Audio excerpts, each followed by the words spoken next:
Okay, the sixth point is to engage your audience, make them, let's say, involved, how to attract their attention, how to engage them in your discussion, in your presentation.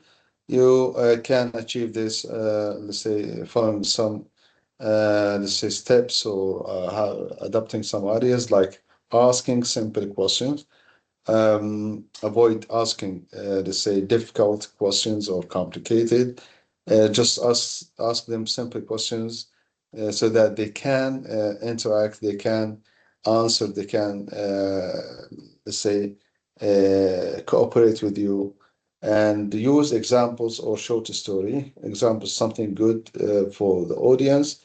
Through examples, you can explain. You can, let's say, ask your audience to provide examples also. Make eye contact with different people. Make sure that you, let's say, that you are interested in your audience by making eye contact, and show enthusiasm about your topic. You should be convinced that your topic is something good, so that you can convince others of a new topic, I mean. And also manage nervousness. Before starting doing the presentation, take a deep breath before start. Pause if needed, because sometimes silence is okay. You may ask a question to give yourself, let's say, a short period of time in order to rethink, or let's say, reorder your ideas. Focus on your message, not on your fear. Um, don't think about your, let's say, mistakes a lot. Just focus that you need to communicate a message to make something clear to the audience, and everything gonna be okay. And also remember that the audience wants you to succeed. And you need to consider the audience as fans for you. And also prepare yourself for some anticipated question from the audience.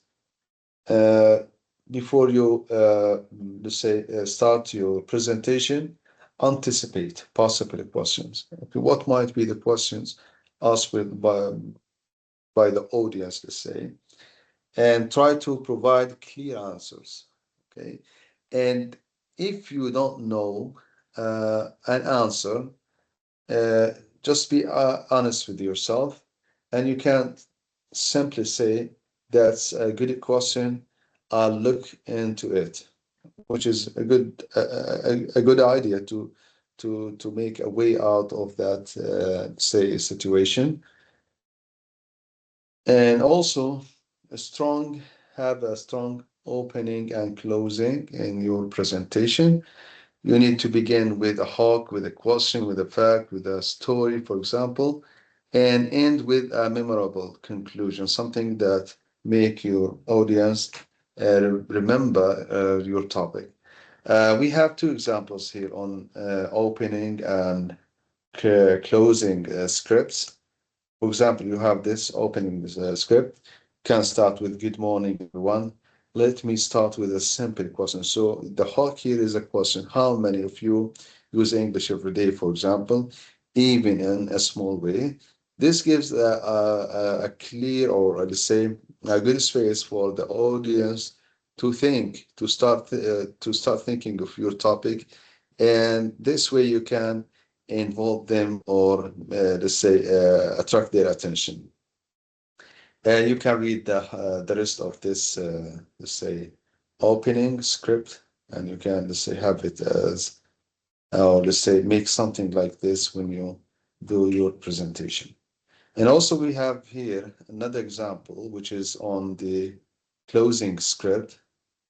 You can, say, use some expression to inform the audience that you are about to finish your topic. Like, for example, finally, you would say, to conclude, to summarize, or to sum up. Okay. So use these expressions just to inform the audience that you are about to finish your topic. For example, we have here to conclude learning English is no longer just an option. It is a necessity in today's world.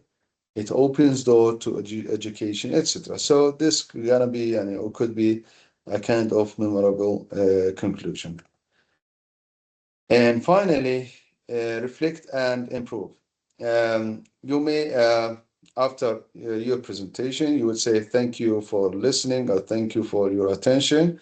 If you have some questions, I'm all ears or I'm ready to hear, I'm ready to answer, something like this.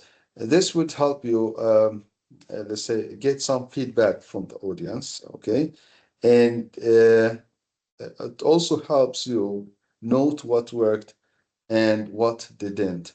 And you can learn from your mistakes and improve for the next time you do your presentation. Thank you for listening. This is the end of this video.